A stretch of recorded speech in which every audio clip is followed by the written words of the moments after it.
In fact, big news as far as the Waqf amendment is concerned, because Minority Affairs Minister to table the amendments to the Waqf bill. Let's tell you what Kiran Rijiju has essentially said is that need transparency in Waqf property. The Congress SP to oppose Waqf bill amendment. Ravikant Rai, my colleague, joins me for more. Ravikant, good morning. जहां तक ये bill है, of course, opposition इसको oppose कर रही है इस वक्त, लेकिन जहां तक सेंटर की प्लान है, क्या कुछ एक्सपेक्ट कर सकते हैं आज? देखिए, आज सरकार दो बिल इंट्रोड्यूस करने जा रही है। पहला बिल जो है वो राज्यसभा में बिल को वापस करने के लिए बिल इंट्रोड्यूस किया जाएगा, जो कि वक्फ बोर्ड से रिलेटेड हुए बिल है, उसको पहले राज्यसभा से सरकार वापस ले लेगी और जैसे ही राज्यसभा से बिल वापसी की प्रक्रिया प्रारंभ होगी, लोकसभा में जो माइनॉरिटी अफेयर्स मिनिस्टर हैं वो इस बिल को इंट्रोड्यूस करेंगे।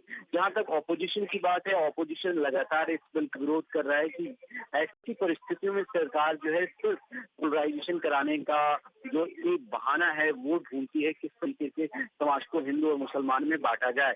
दूसरी तरफ सरकार अपना तर्क दे रही है कि इस बिल के माध्यम से जो वक्फ बोर्ड में जमीनों पर गलत तरीके से कब्जा होता था उसको लेकर ट्रांसपेरेंसी लाई जाएगी। अगर वक्फ जो एक्ट 14 है उसमें अगर वो ये दावा करता है कि कोई जमीन उसकी है तो उसकी सुनवाई कोर्ट में नहीं होती थी, आप ट्रिब्यूनल में ही जा सकते थे। इन तमाम अमेंडमेंट्स के साथ ये नए बिल को इंट्रोड्यूस किया जाएगा और इसमें ये प्रावधान किया गया है कि जो मंत्री हैं, सांसद हैं, गैर मुस्लिम हैं, वो भी इस बोर्ड का मेंबर होंगे और इसके साथ ही जो डिस्ट्रिक्ट मजिस्ट्रेट यानी कलेक्टर होता है उसको इस बात की पावर दी जाएगी कि वो किसी भी भूमि का जो वेरिफिकेशन है वो कर सकता है, उसके डॉक्यूमेंट्स को मांग सकता है।